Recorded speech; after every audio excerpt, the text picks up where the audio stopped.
vous avez un choix à faire. Est-ce que je reste sur des fonds en euros, 100% en euros, ou est-ce que je viens sur des fonds en unité de compte en mettant l'épargne complémentaire que je versais cette année sur des actifs à risque?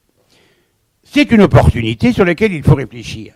Sauf que la réflexion, je dirais, rester ou aller sur le fonds euro ou aller sur l'unité de compte, cette réflexion doit se faire alors si on a pris conscience de ce que signifie la notion de risque. Comprenez bien une chose, tous les actifs financiers s'inscrivent dans un cycle économique. On a des phases de hausse, on a des phases de baisse, de retournement et de reprise. D'accord? Et chaque actif financier connaît, je dirais, des cycles de durée plus ou moins longue. En général, je vous ai fait figurer ici des cycles de 5 ans. Ça pourrait être des cycles de 7 ans, de 8 ans. On sait que l'immobilier, il peut baisser, puis remonter. Pour retrouver son niveau antérieur, il faut environ 7 ans. Quand il a baissé, on a vu les crises immobilières que les notaires redoutent, mais connaissent bien. Ils savent les maîtriser. Donc, le cycle, l'actif économique connaît, je dirais, des mouvements de hausse et de baisse. Et nous, il faut qu'on inscrive notre positionnement en tant qu'épargnant par rapport à ces hausses.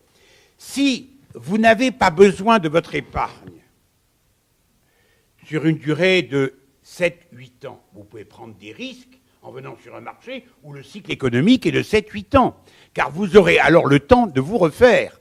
Prenons ce jeune homme, vous m'autorisez cette qualification, monsieur, il m'apparaît très jeune.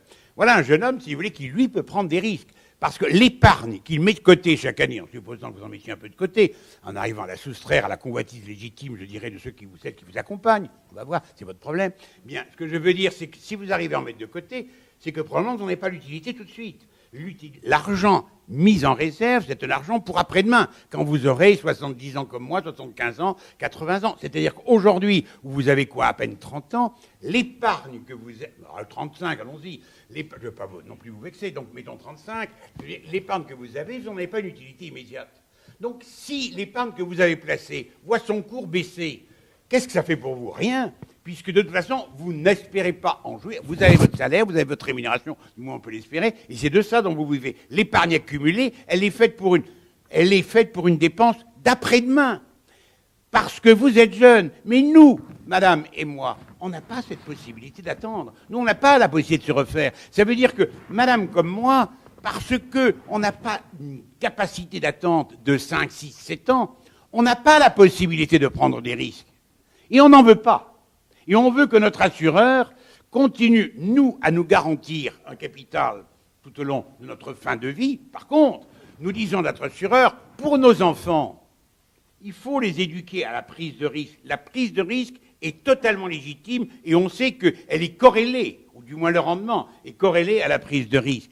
Il faut savoir, nous, déterminer où on en est dans notre vie et dire, est-ce que l'on a passé l'âge où l'épargne accumulée va devenir extrêmement important dans sa disponibilité, et là le risque, j'en veux pas, ou est-ce qu'on est à un âge où on a le temps pour se refaire, parce qu'on a 35, 45 ans, 50 ans, et que l'on peut se refaire, et qu'on n'a pas l'utilité de notre épargne immédiate, c'est une épargne pour après-demain. À ce moment-là, vous pouvez prendre des risques. Ce que mes enfants, moi, prennent comme risque, je ne peux pas le supporter, moi, parce que je suis à un âge avancé où, après-demain, eh bien, je peux avoir un besoin de cet argent et je ne veux pas avoir accumulé des pertes. En conséquence de quoi, il nous faut, je dirais, d'abord, respecter un principe essentiel. Quand on commence à prendre des risques, respecter un principe essentiel, c'est maîtriser le niveau de risque pris en respectant, je dirais, 3 principes. D'abord, la diversification patrimoniale. Les marchés n'évoluent pas tous au même rythme, de la même manière, selon le même timing. Donc, il nous faut diversifier le patrimoine. Il nous faut rechercher les conseils de spécialistes. Seuls, nous faisons en général des bêtises. Accompagnés par d'autres, par des vrais professionnels, on peut s'en sortir. Il nous faut attendre, je dirais, une gestion conseillée de gens compétents. Ça veut dire qu'il nous faut admettre que la répartition, unité de compte, unité en euros, peut évoluer au cours du temps. Et c'est là où l'assurance est extraordinaire. C'est que le même contrat d'assurance vous permet, je dirais, à l'âge de 40, ça va 40 là? On est bon? On est déjà on est proche, non? Pas encore.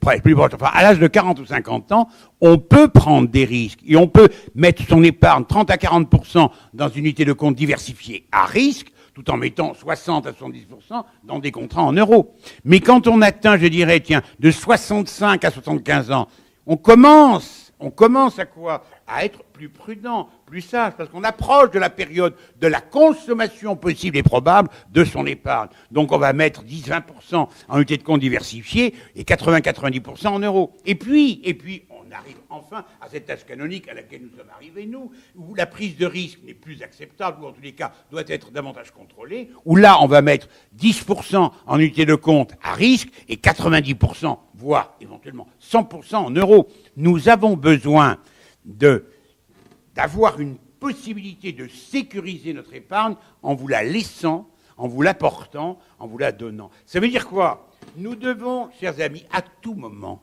rester maîtres de notre épargne. N'écoutons pas le chant des sirènes, écoutons ceux qui sont nos partenaires, parce que c'est une association, ce sont des gens qui gèrent et qui partagent nos préoccupations à nous.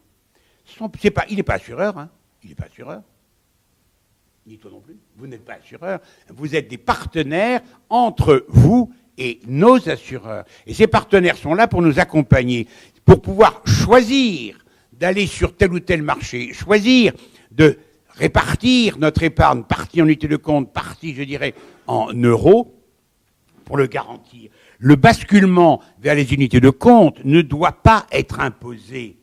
L'assureur, écoutez vos intermédiaires, hein, mais ne vous laissez pas influencer par les bruits d'ensemble qui sont orchestrés par les assureurs. Les assureurs ont tout intérêt à ce que vous alliez vers les unités de compte. Pourquoi? Parce que le risque, c'est vous qui l'assumez. Ils sont heureux comme tout. Hein. Ils gèrent beaucoup plus facilement. Donc, mais ils perdent, je dirais, leur rôle essentiel. S'ils ne couvrent plus le risque, à quoi ils servent? Pour moi, si vous voulez, l'assureur, c'est un réducteur d'incertitude par une gestion équilibrée et adaptée.